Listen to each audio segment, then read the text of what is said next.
we'd always tithe as a married couple, but we began to give a little more beyond the tithe.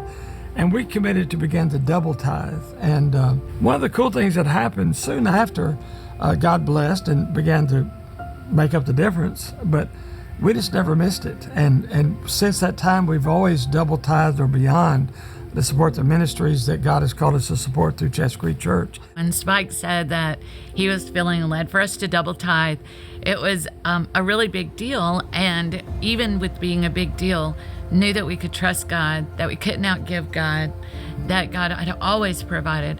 And there was nothing that we could ever do to repay what he's done for us. And so what was he calling us to do? To be obedient. And so even as we started doing that, we've watched God continue to bless year after year and provide. Yeah. And so we've been praying about and considering what is our part, and also how to model generosity and not miss the blessing. And so we were asked and challenged to consider what is the largest gift, the largest sacrificial gift we could give. And when Doug Turner came, he talked about sacrificial giving. He talked about pastors leading the way. And he showed us a gift chart with what he calls the lead gifts. And there's some very large gifts recommended on that chart. But at the bottom of that lead gift chart is $100,000. And I thought, I've never been able to give, and we've never been able to give a lead gift. And it will take us more than 3 years, I can promise you.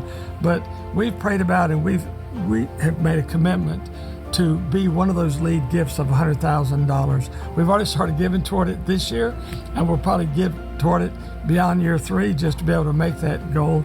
But we believe God's going to provide and allow us the ability to see him bless, that we can reach and make that gift.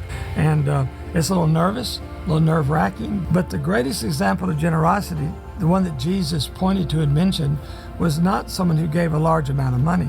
In fact, it was a woman who gave only 2 cents, 2 bits.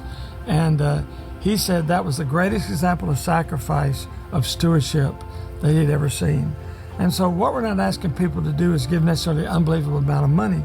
We're asking them to consider, what is it that God wants me to give? Is it sacrificial? And would I be obedient to follow God's leadership? And if we do that, we're all in the center of God's will. And I believe God will bless, and we'll see him do great things through this Multiply Hope campaign.